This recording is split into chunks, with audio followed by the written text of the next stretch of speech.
Well, hello, and good morning. Good morning. This is Dr. Yonette with another episode of Parenting Sensory Exploration. Why? Because your baby, your child is growing, and he or she needs to be able to explore sensory media so that they can explore their world and participate in their world. He or she also needs to have fine motor skills. Yes, to be able to do the buttoning and dressing and do those things that help him participate in his environment, in her environment. Of course. How is your baby doing? How is your toddler doing? How is mom doing? And how is dad doing? I hope you're having a glorious time raising your child, because this is such a precious period of your child's life where you expose them to all the things that they need so that they can grow and develop well. Well, I hope you are really enjoying the weather as it warms up and you're taking baby outside and he or she's picking up those tiny small little things with a pincher grasp, those two fingers, so that he or she can develop those muscles of the hands. Now, I am not in my element today. You may notice that from the background, but let's jump into what we can get done and do it as quickly as possible. So I'm going to start off with my sensory exploration that has to do with the using the lotion. Yes, lotion. Exploring wet media, and then also exploring or strengthening those muscles of the hands. So we're going to get to, here it is, if I could find it, our lotion that we've been using. This one is not scented. Last week we did scents. This one is not scented. And for some of you parents who are very particular about what your baby is exposed to, this would be awesome. So we do like this. And you know, there's some kids who don't like to touch wet things. So this is a great opportunity for you to desensitize your child by giving him that opportunity to feel what that gooey stuff, wet stuff, not actually gooey. Okay, you spread the lotion in the hand, rub the hands together. There you go. We are waking up those muscles in the hands, and then we go through the fingers one at a time. Pull on those fingers. You're pulling and pulling and pulling both hands. And then we're going to push, push, push, push. 1, 2, 3, 4, 5. Nice gentle push. 1, 2, 3, 4, 5. 1, 2, 3, 4, 5. 1, 2, 3, 4, 5. You're pushing the joints in towards each other. 1, 2, 3, 4, 5. 1, 2, 3, 4, 5. 1, 2, 3, 4, 5. 1, 2, 3, 4, 5. 1, 2, 3, 4, 5. And I want you to go down a little bit to the wrist. And I want you to do that pushing right there on the wrist. You can hold the hand like this and push down. 1, 2, 3, 4, 5. Same thing on the other side. 1, 2, 3, 4, 5. Now, for those of you who are having, your children that might need a little more than what we just did, that's called joint compression. By the way, I'm an occupational therapist, so I'm sharing information that I'm trained to share. So you may want to look at the brushing protocol, and we'll talk about that next week. Adding the brushing to the joint compression. Now, I used lotion. This is a Shea Butter lotion. I use this lotion for hand exercises. We can also do one more thing with our hands before we go to the other aspect of our program this morning, our session this morning. Now, I don't have a lot of the dive deep down tactile things that we normally do, but we can do something together that is fun and easy. Now, this strategy helps with calming, and it's called dots and squeezes. So you find your child's hand and you start over here. You're going to do 10 dots in the hands. So you squeeze 1, 2, 3, 4, 5, 6. You're going around the outer side of the hand. 8, 9, and 10 goes in the middle. Then you go to the full arm. Let me see if you can see my arm here.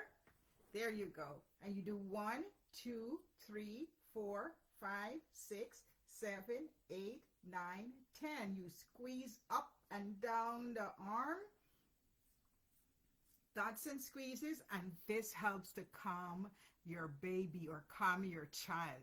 You may have a baby, you may have a toddler, you may have an older child who has some special needs, and you need to help calm that child from time to time. Dots and squeezes, we're going to do it in both hands and both arms. 10, the last dot goes in the middle, and then you squeeze down the arm and up the arm. All right, so that's our tactile. That's our tactile for today. Let's move into our fine motor. Fine motor. And today, we looked last week at the letter F. So we're moving on to the letter G today. Okay? G, we're going to say G is for girl. I don't have my letter cards today because I'm in a different element. And the G is going to start with a curved line. Now, I'm working on the lowercase g today because this is the one that is most tricky and cause a lot of angst for a lot of our kids. So we're going to start with that curved line. Take baby's pointer finger, have him trace that curved line. Then we need a big line that's going to go down. So we're going to add that big line going down right here.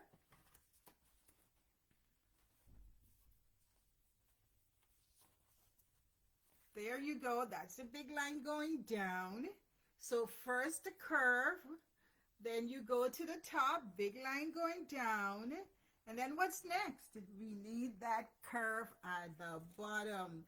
And we normally say make a hook to catch George. Make a hook to catch George. You know George? G is for George.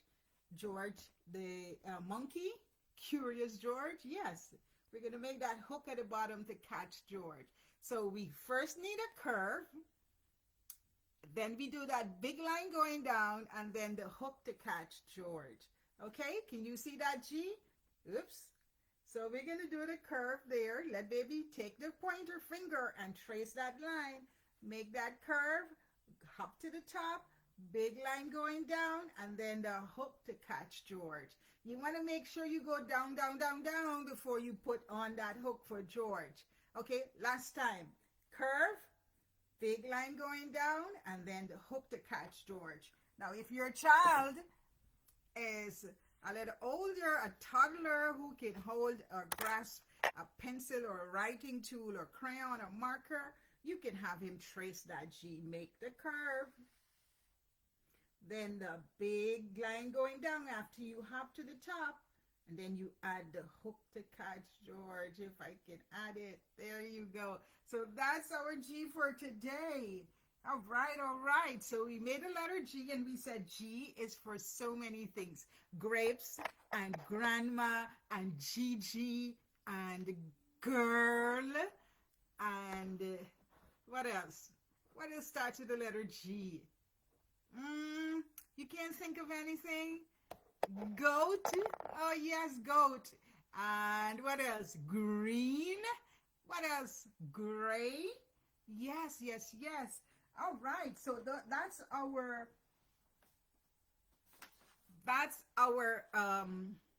letter for today with a fine motor. Let's move on to our cutting. Okay, now baby needs to learn, or not baby, if you're your toddler or your 3 or 4-year-old need to learn how to use a pair of scissors. Now you want to present the scissors on the table.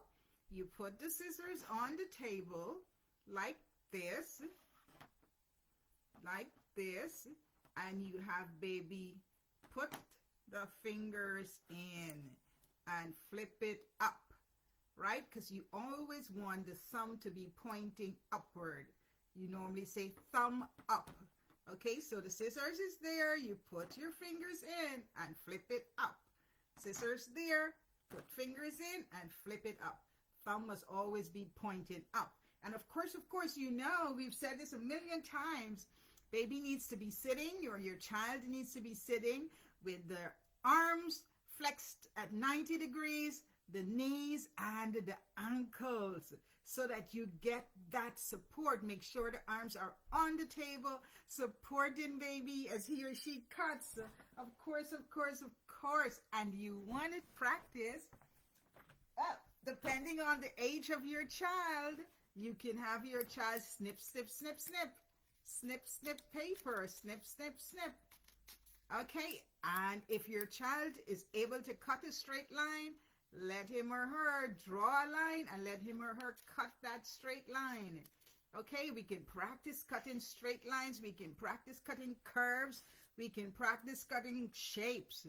Whatever it's necessary, let's get baby using those scissors. Now, if your child has special needs and they don't have proper control of the hands, you can get a table scissors that sits on a stand, and your child just presses down on the scissors and it moves the paper along. You move the paper along and you can cut that line. So the child feels like he or she is participating. Now, we said G was for girls, so let's get this done quickly. We are going to make you a girl. Who are you? And what does your body look like? What do you have on you? Okay, now we can easily do this. We can easily do this for a boy. So our cutting today is going to be to cut out a circle, right? So get baby sitting. We're going to cut out that circle for, what do you think the circle is going to be for? If we are making you, what do you think that circle is going to be for? Yes, the circle is going to be for your head. So let's make that circle. That circle is going to be for your head.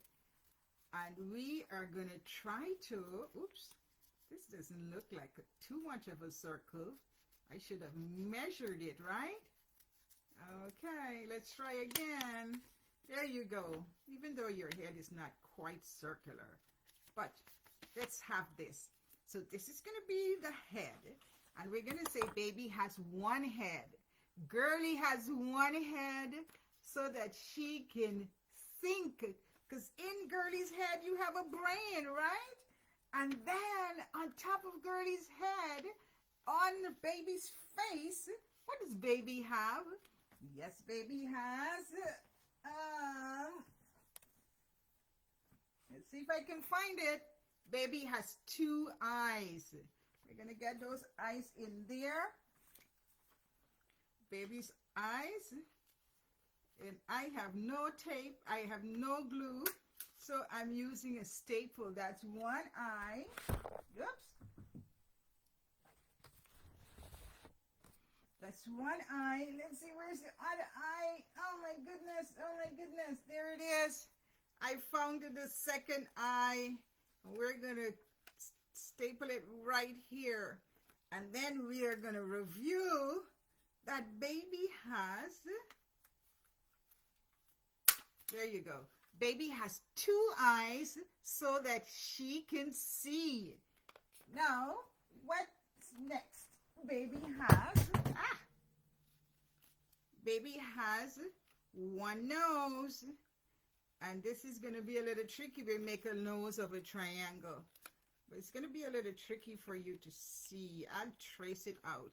We say baby has one nose so that he or she can smell. We'll get that nose down there in the middle. Let's see, where's this nosy? Okay, there's the nose, and I stapled it right there in the middle. Now baby has one mouth. One mouth. Let's get the mouth there so that she can eat. Yum yum.